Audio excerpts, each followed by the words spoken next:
Oke, saya Ketua Wilayah Rohani Santo Yohanes Maria Vianney, Perum Tamara, Stasi Santo Carolus Borromeus Timah Atas, Paroki GPI.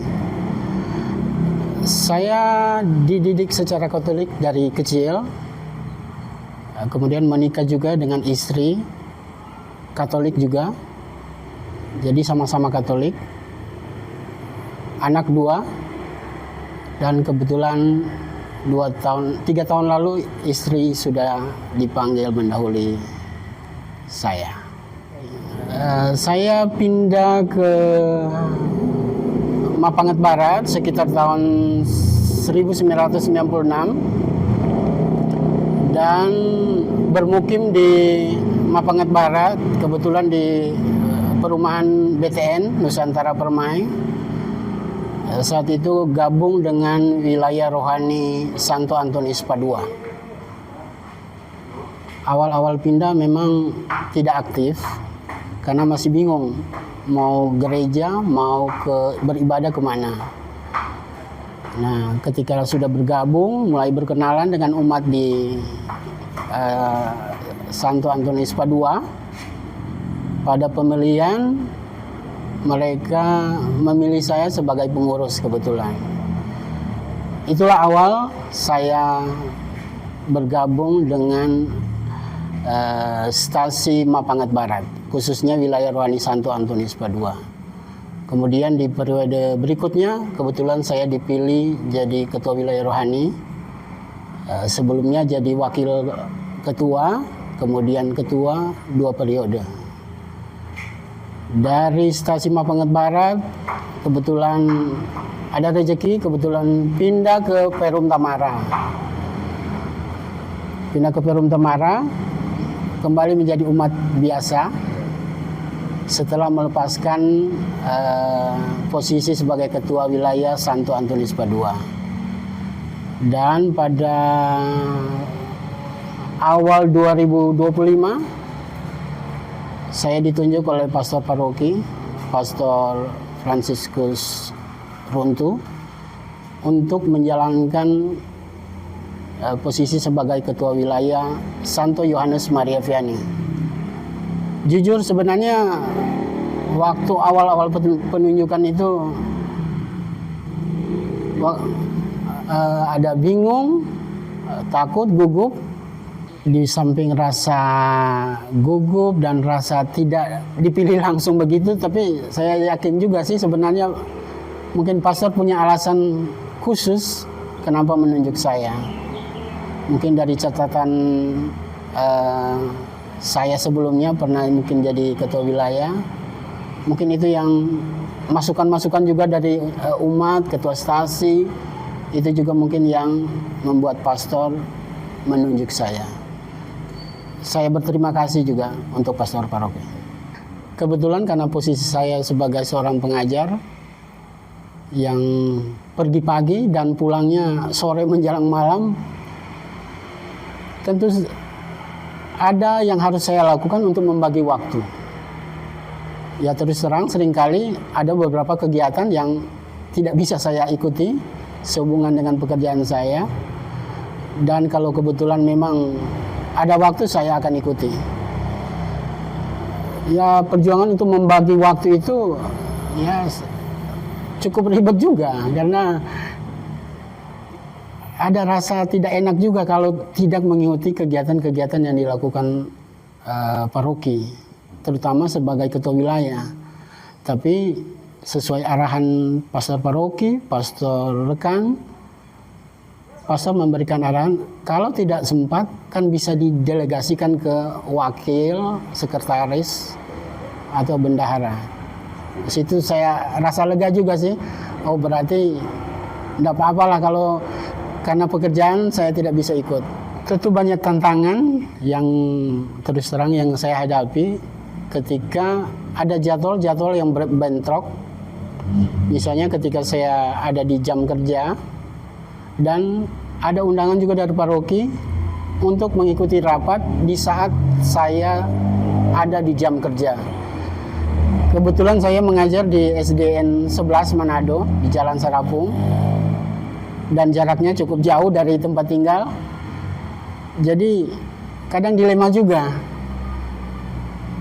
Kalau saya tidak ikut acara atau rapat-rapat rutin yang dilakukan oleh paroki, saya jadi tidak enak juga. Padahal di sisi lain, saya harus mengerjakan tugas pekerjaan saya sebagai seorang pendidik. Nah, disitulah tantangan terberat sebenarnya. Takutnya nanti dibilang tidak kooperatif dengan pastor paroki, padahal pastor sudah menunjuk saya. Iya. Jadi itu kira-kira yang tantangan terberat. Tapi bersyukur selama hampir 1 tahun lebih ini semua bisa berjalan dengan baik. Tentu itu juga dengan bantuan dan pertolongan dari Tuhan. Saya percaya itu. Oke, ada tantangan lain juga yang saya alami. Tadi saya sudah cerita tentang tantangan untuk membagi waktu dengan paroki, kegiatan-kegiatan paroki. Ada tantangan lain juga di wilayah rohani. Karena jujur, karena saya pergi pagi pulang sore menjelang malam, lain kali sudah tidak sempat ikut ibadah wilayah rohani. Mungkin umat akan bertanya-tanya, bagaimana ini ketua wilayah tidak mau hadir, tidak hadir.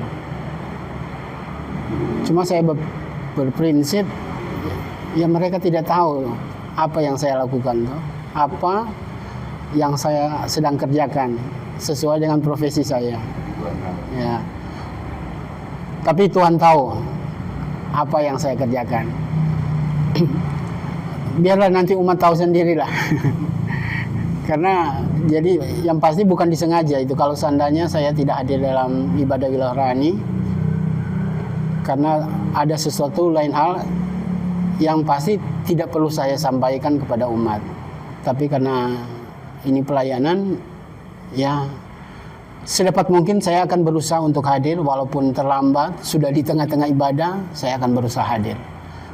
Kecuali kalau memang tidak sempat, ya saya tidak akan hadir pasti. Ya itulah, bicara pelayanan memang banyak hal yang bisa orang temui. Hal-hal yang menantang, hal-hal yang bisa buat orang sebagai ketua wilayah ini bisa tersudut. Tapi saya berprinsip karena ini pelayanan, ya orang melayani dengan hati. Karena sebagai seorang ketua, pastilah mereka akan melihat, menyoroti kinerja saya. Kalau jelek, pasti akan ada kata-kata sumbang. Saya percaya, saya yakin itu pasti akan ada. Apalagi saya hanya ditunjuk, itu yang saya katakan tadi. Apalagi saya hanya ditunjuk, tidak dipilih. Sehingga ketika ada upaya kita untuk mengajak umat untuk hadir dalam ibadah, dalam kegiatan-kegiatan wilayah terutama, saya mengerti kalau seandainya mereka tidak sempat, mungkin ada kesibukan lain, karena hal itu juga saya alami, jadi saya mengerti. Tapi saya yakin dan percaya pada suatu saat mereka akan sadar bahwa dekat dengan Tuhan itu sangat-sangat menguntungkan. Harapan-harapan saya secara pribadi tentu saya berharap dengan penunjukan saya sebagai ketua, banyak hal yang bisa saya terima, saya pelajari ketika menjadi seorang ketua wilayah rohani.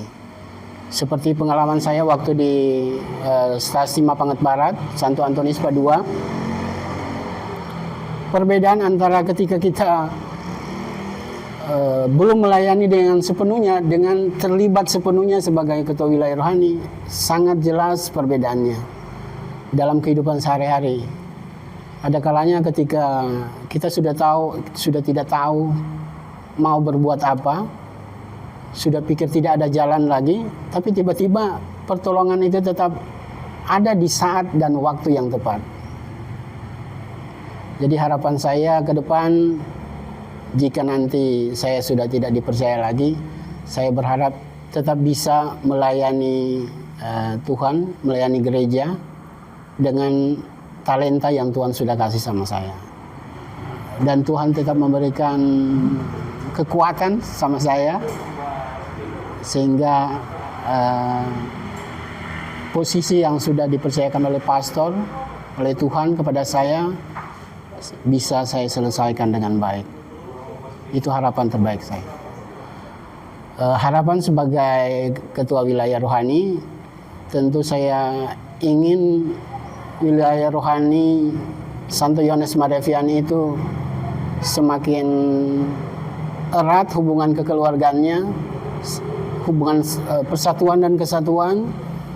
Karena kalau mau jujur, di wilayah manapun pasti ada perbedaan pendapat. Semoga wilayah rohani Santo Yohanes Mareviani semakin maju dalam segala hal.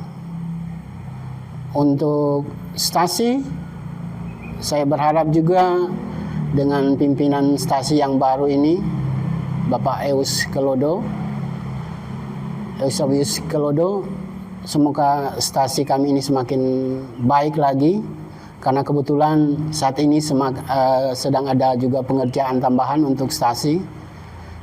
Semoga ya seperti wilayah rohani, persatuan dan kesatuan itu semakin terjalin, karena jika ada persatuan maka kerjasama itu pasti akan ada.